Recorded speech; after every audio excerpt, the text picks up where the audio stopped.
Good morning. So today what we're going to work on is finding the surface area of a cone.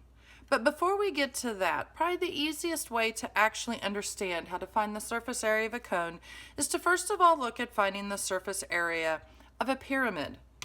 So before we get into our formula here that you see, I want to make sure that we understand a couple things. First of all, on this pyramid, this right down here is the base. This is what it sets on.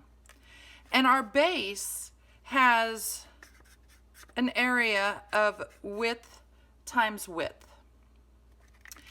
Then if we set it on its base, we can see that the sides that are triangles, these are actually, this length right here is actually representing our slant height. It's the height or the length of the slant of our pyramid. So I just wanted to make sure we had those before we moved on. Let's go ahead and draw a pyramid into our notes. Go ahead and get this down as well so that we can kind of see how in the world this formula actually works. We're going to be talking about the surface area of a pyramid. And the formula to find the surface area is the base. Now it's a capital B, so we know that there is an equation or a formula that goes in for that, plus capital P, which stands for the perimeter, times the slant height divided by 2. And we're going to look to see how this actually works and where this formula came from by dissecting this pyramid. So I'm going to take apart this pyramid here. Let's see.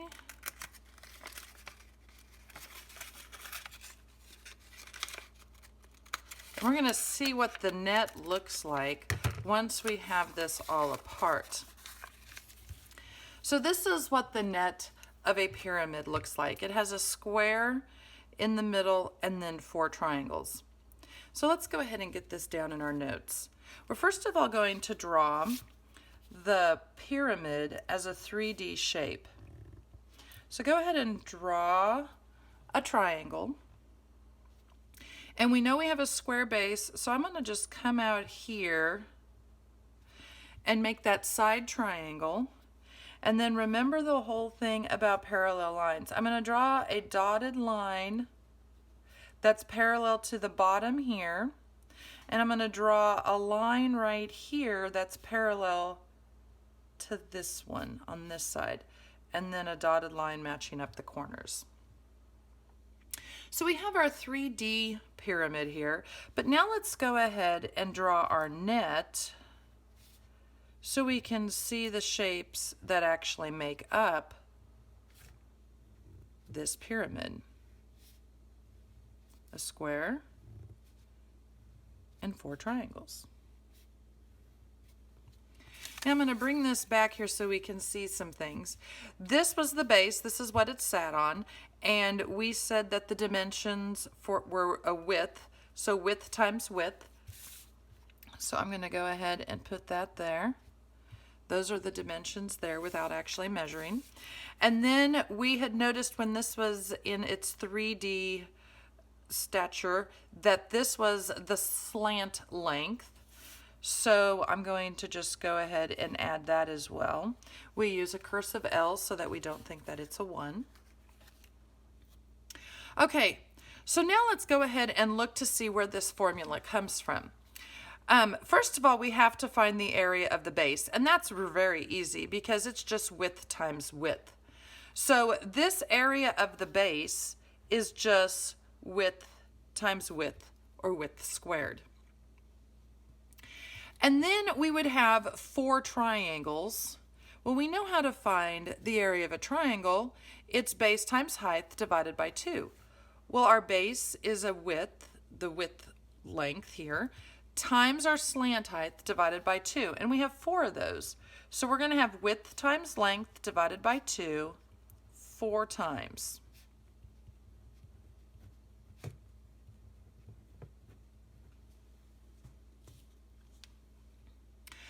So let's go back to just reviewing here. This width squared was the base of the pyramid.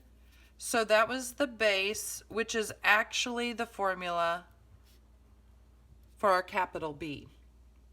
Now what I want to do with the rest of this so that we can see how this half of the equation came to be, I want to factor out the slant height, L, because every one of these had a slant height. So I'm going to factor that out. And then the rest that is left on the top part of this fraction is just W plus W plus W plus W. Well, if we think about this, when we have W plus W plus W plus W, we are actually finding the perimeter of this pyramid. W plus W plus W plus W. So this right here is the formula for our perimeter, which is actually that capital P. And then obviously we have left the divide by 2. So what we have here is we have the perimeter, which is our capital P, times our slant height divided by 2. So that is how we find the formula for the surface area of a pyramid.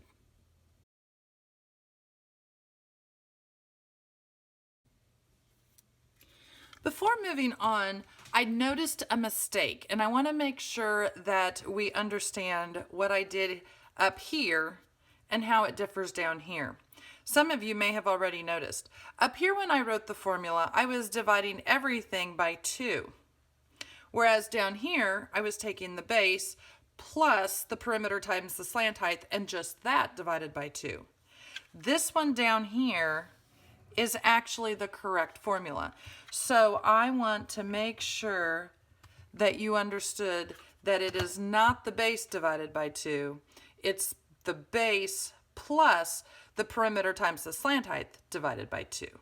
Just this last term has a division by 2. Okay, let's move on here now to find the surface area of a cone. It has the exact same formula as the pyramid. The two are related. We're going to find the area of the base, and then we're going to find the perimeter, which in a cone is actually a circle. So we're going to find the area of the base, which is the area of a circle, and then we're going to find the perimeter of the circle, which is actually the circumference, times the slant height, whatever that is, divided by 2. So let's go ahead and dissect this real quick so we can see what the net looks like.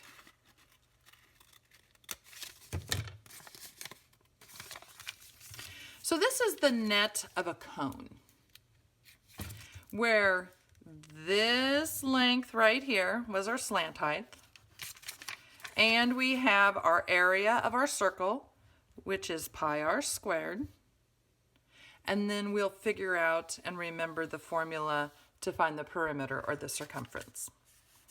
Okay, so let's go ahead and let's just draw a 3D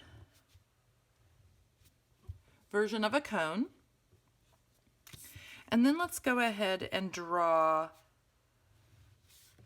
the net of what it looks like. And we've got this curve, and then we've got the circle attached to it, where this right here is our slant height, and this is our base. So let's look to see what the formula would look like for a cone if we're going to take the area of the base plus the perimeter times slant height divided by 2. Well, since our base is a circle, it's going to be pi r squared. And to find the perimeter of a circle is the same as finding the circumference. So that's going to be like pi times diameter. That would be our perimeter. This was our base. Then we just need to take it times our slant height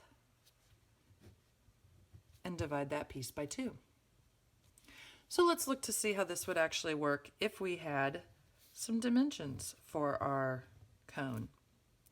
let's go ahead and give our cone a radius of 4 centimeters, and we're going to have a slant height of 5 centimeters. So when I go through here, I'm going to use my radius, which is 4, to find the area of the base.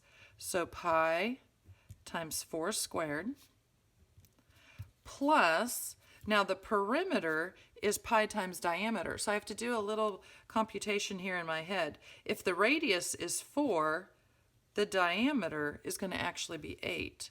So pi times 8 times the slant height divided by 2. Now I can just go ahead and, using my calculator, go ahead and figure out 4 squared is 16 times pi.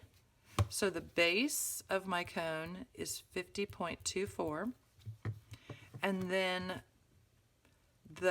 this piece here, the area of that, would be pi times 8 times 5 divided by 2. So 62.8.